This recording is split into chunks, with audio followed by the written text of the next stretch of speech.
नमस्कार दोस्तों, मैं सुनील कुमार सोयल स्वागत करता हूं आपके अपने यूट्यूब चैनल श्री श्याम मित्रा में। आज मैं आपको बताने वाला हूं राजस्थान थर्ड ग्रेड टीचर भर्ती 2022 व रिट मेन एग्जाम फॉर्म में आप एजुकेशन क्वालिफिकेशन डिटेल कैसे कंप्लीट कर पाओगे, स्टेप टू स्टेप आपको संपूर्ण जानकारी देने वाला हूं। आपने अभी तक हमारे चैनल को सब्सक्राइब नहीं किया तो चैनल को सब्सक्राइब कर ले व ऑल नोटिफिकेशन को ऑन कर ले ताकि आपको सभी सरकारी भर्ती जुड़ी अपडेट और उनके फॉर्म फिलअप से संबंधित जानकारी मिल सके। तो वीडियो को शुरू करते हैं कि आपको रेट मेन एग्जाम फॉर्म के अंदर एजुकेशन क्वालिफिकेशन डिटेल कैसे कंप्लीट करनी है। तो सबसे पहले यहाँ पर देख लीजिए कि मैं आपको यहाँ पर क्वालिफिकेशन एंड एक्सप्रेशन संबंधी डिटेल के थर्ड स्टेप के ऊपर मैं आपको लेके आ गया हूँ क्वालिफिकेशन एंड एक्सप्रेशन। तो आपको यहाँ पर क्वालिफिकेशन एंड एक्सपीरियंस संबंधी डिटेल आपको यहाँ पर कंप्लीट करनी होगी। यहाँ पर नीचे देख लीजिए कि एजुकेशन क्वालिफिकेशन शैक्षिक योग्यता।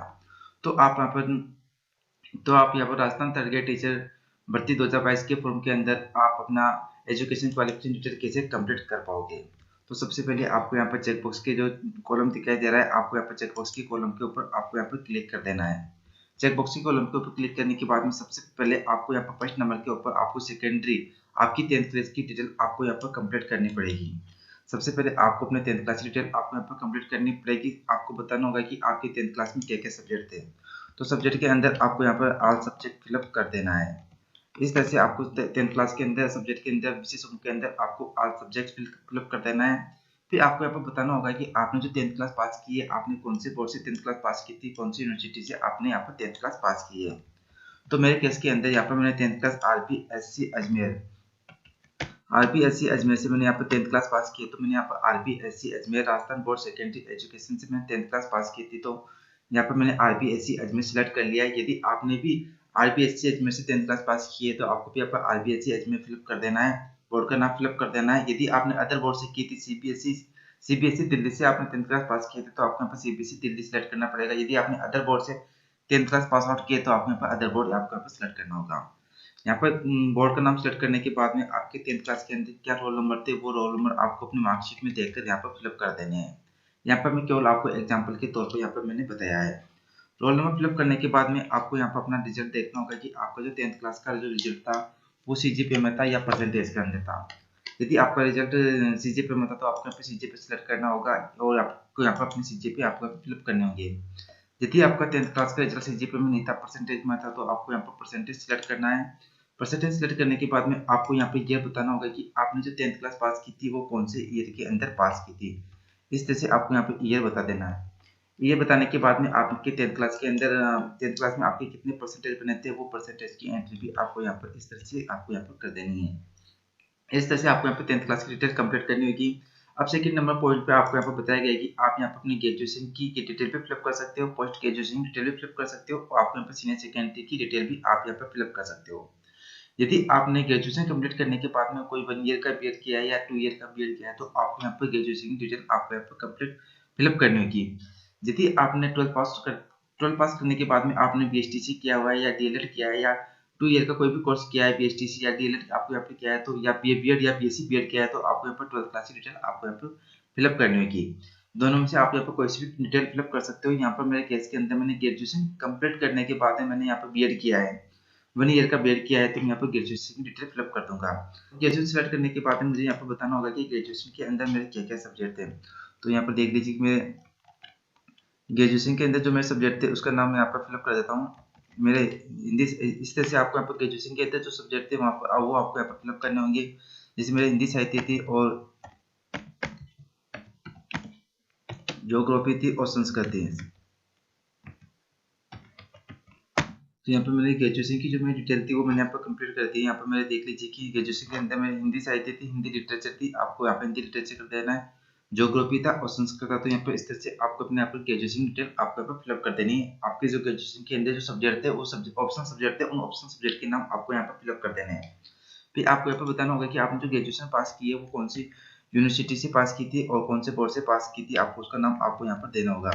यहाँ पर मैंने एमडीएस यूनिवर्सिटी अजमेर से मैंने ग्रेजुएशन कंप्लीट की थी, वो आपको यहाँ पर तो यहाँ पर मैंने एमडीएस यूनिवर्सिटी अजमेर का बोर्ड का नाम फिलअप कर दिया। यदि आपने कौन सी यूनिवर्सिटी से आपने ग्रेजुएशन कंप्लीट की है उस यूनिवर्सिटी का नाम आपको यहाँ पर फिलअप करना होगा आपके अकॉर्डिंग। जैसे आपने यूनिवर्सिटी ऑफ राजस्थान से की है या आपने यूनिवर्सिटी कोटा से की है तो आपको उसका नाम फिलअप करना होगा इस तरह से। फिर आपको ग्रेजुएशन के जो भी रोल नंबर होंगे वो रोल नंबर आपको यहाँ पर बता देना है। यहाँ पर मैं आपको एग्जाम्पल के तौर पर बता रहा हूँ। फिर आपको यहाँ पर ग्रेजुएशन का जो रिजल्ट था परसेंटेज में था या सीजीपीए में था वो आपको यहाँ पर सिलेक्ट करना होगा। तो मैं परसेंटेज में था तो यहाँ पर मैं परसेंटेज सिलेक्ट कर लेता हूँ। फिर आपने ग्रेजुएशन कौन से ईयर के अंदर की थी वो ईयर का नाम आपको यहाँ पर फिलअप करना होगा। मैंने 2011 में मेरी ग्रेजुएशन कंप्लीट हो गई थी। और फिर आपकी ग्रेजुएशन के अंदर कितने परसेंटेज बने थे वो परसेंटेज आपको यहाँ पर सिलेक्ट करने होंगे। इस तरह से आपको यहाँ पर परसेंटेज भी आपको यहाँ पर सिलेक्ट करने होंगे। इस तरह से आपको यहाँ पर ग्रेजुएशन डिटेल फिलअप करनी होगी। ग्रेजुएशन डिटेल फिलअप करने के बाद में आपको नीचे आ जाना है। नीचे आ जाने के बाद में आपको यहाँ पर अपने थर्ड स्टेप में आपने कौन सा कोर्स डिप्लोमा या डिग्री ली हुई है आपने एजुकेशन के अंदर वो आपको यहाँ पर सेलेक्ट करना होगा। यदि आपने 1 ईयर का बैचलर इन एजुकेशन में कोर्स किया हुआ है, आपने 1 ईयर का बैचलर इन एजुकेशन में कोई कोर्स किया हुआ है, यानी कि आपने 1 ईयर की बीएड की हुई है, तो आपको यहाँ पे ये सिलेक्ट करना होगा। यदि आपने 1 ईयर की स्पेशल बीएड की हुई है तो आपको यहाँ पे ये सेकंड नंबर वाला ऑप्शन आपके ऊपर सिलेक्ट करना होगा, स्पेशल एजुकेशन। यदि आपने 2 ईयर का डिप्लोमा इन लिमिटेड एजुकेशन, यदि आपने बीएसटीसी या डीएलएड या 2 ईयर का डिप्लोमा किया है तो आपको यहाँ पे ये सिलेक्ट करना होगा। यदि आपने 4 ईयर का जो बीए बीएड बीएससी बीएड होता है वो कोर्स आपने किया है तो आपको यहाँ पे ये कोर्स आपको यहाँ पे सिलेक्ट करना होगा। आपके अकॉर्डिंग आपको यहाँ पे देख लेना है कि आपने कौन सी डिग्री या डिप्लोमा किया हुआ है एजुकेशन के अंदर, वो आपको यहाँ पे सिलेक्ट कर लेना है। यहाँ पे मैंने 1 ईयर की बैचलर इन एजुकेशन मतलब 1 ईयर की बीएड की हुई है तो यहाँ पे मैं 1 ईयर बैचलर इन एजुकेशन यहाँ पे सिलेक्ट कर लेता हूँ।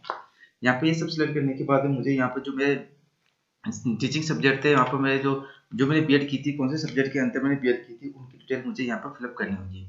जैसे कि मेरा टीचिंग सब्जेक्ट था, एक तो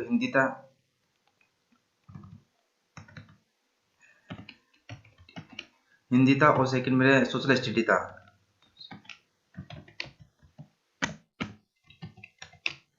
तो यहाँ पर मैंने अपने जो टीचिंग सब्जेक्ट थे बीएड के अंदर मैंने वो ऑप्शनल जो टीचिंग सब्जेक्ट थे मैंने उसके नाम यहाँ पर फिलअप कर दिया। हिंदी और सोशल स्टडी मेरे बीएड के अंदर मेरा टीचिंग सब्जेक्ट थे। अब मुझे यहाँ पर बताना होगा कि जो मैंने बीएड की थी वो कौन सी यूनिवर्सिटी से पास की थी। तो यहाँ पर मैंने बीएड भी मैंने MDSU अजमेर से पास की थी। महर्षि दयानंद सरस्वती यूनिवर्सिटी अजमेर से मैंने बीएड कंप्लीट की थी। और फिर मेरे बीएड की जो रोल नंबर थे वो रोल नंबर मैं यहाँ पर फिलअप कर देता हूँ, जो भी मेरे रोल नंबर थे। रोल नंबर फिलअप करने के बाद में आपका जो बीएड का जो रिजल्ट था वो परसेंटेज में था या सीजीपीए में था या किस में था वो आपको बताना पड़ेगा। तो मेरा बीएड का रिजल्ट था वो क्या था कि परसेंटेज के अंदर था, तो मैं यहाँ पर परसेंटेज यहाँ पर मैं सिलेक्ट कर लेता हूँ। भैया आपने बीएड कौन से ईयर के अंदर पास की थी वो ईयर आपको यहाँ पर इस तरह से सिलेक्ट करना होगा। मैंने 2013 के अंदर बीएड पास की थी तो यहाँ पर मैंने 2013 यहाँ पर सिलेक्ट कर लिया है। अब आपके बीएड के अंदर कितने परसेंटेज बने थे, आपके परसेंटेज आपको यहाँ पर निकाल के फिलअप कर देने हैं। तो यहाँ पर मेरे बीएड के अंदर मेरे जो परसेंटेज बने थे मैं यहाँ पर फिलअप कर देता हूँ। यहाँ पर मेरे जो परसेंटेज बने थे मैंने बीएड के परसेंटेज यहाँ पर फिलअप कर दिए हैं।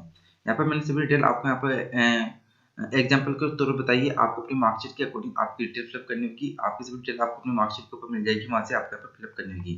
फिर 4 नंबर पॉइंट पर देखिए यहाँ पर बताया गया है कि any other equivalent of high qualification हो तो आपके पास आपने इसके अंदर भी कोई हाई क्वालिफिकेशन आपने कर रखी है तो उसकी डिटेल भी आप यहाँ पर दे सकते हो। बट यहाँ पर आपको ये तीनों जो स्टार मार्क आपको यहाँ पर दिखाई दे हैं, ये तीनों स्टार मार्क आपको यहाँ पर दिखाई दे रहे हैं, ये डिटेल आपको यहाँ पर फिलअप करना जरूरी है। ये डिटेल आपको यहाँ पर इस तरह से फिलअप कर देनी है। फिलअप करने के बाद में आपको यहाँ पर स्क्रॉल करते हुए नीचे आ जाए। नीचे आ जाने के बाद में आपको यहाँ पर नेक्स्ट पे क्लिक करके आपको आगे की डिटेल आपको यहाँ पर कंप्लीट करनी होगी। इस तरह से आप अपने राजस्थान थर्ड ग्रेड टीचर भर्ती 2022 पर ट्रीटमेंट एग्जाम फॉर्म के अंदर आप अपनी एजुकेशन क्वालिफिकेशन डिटेल आप यहाँ पर कंप्लीट कर सकते हो, फिलअप कर सकते हो। वैसे आप अपना राजस्थान थर्ड ग्रेड टीचर भर्ती 2022 पर ट्रीटमेंट का एग्जामिनेशन फॉर्म आप कैसे फिल कर पाओगे, इसके ऊपर मैंने ऑलरेडी एक वीडियो बना दिया है, कंप्लीट वीडियो मैंने बना दिया है। रजिस्ट्रेशन से लेकर प्रिंट तक मैंने पूरा कंप्लीट वीडियो बनाया है। उसका लिंक भी मैं आपको वीडियो के डिस्क्रिप्शन दे दूंगा, वह वीडियो के एंड स्क्रीन पर लगा दूंगा और आई बटन पर आपको वहाँ पर दे दूंगा। आप वहाँ पर क्लिक करके भी देख पाओगे कि आप रिटमेंट एग्जाम फॉर्म आप कैसे फिलअप कर पाओगे, वहाँ पर आपको कंप्लीट जानकारी मिल जाएगी। जी आपको ये जानकारी देनी थी। उम्मीद करता हूँ कि मेरे द्वारा दी गई जानकारी आपको पसंद आएगी। पसंद आए तो हमारे चैनल को जरूर सब्सक्राइब करें और वीडियो को लाइक और शेयर करना ना भूलें ताकि आपको सभी सरकारी भर्ती जुड़ी अपडेट और उनके फॉर्म फिलअप से संबंधित जानकारी मिल सके। धन्यवाद।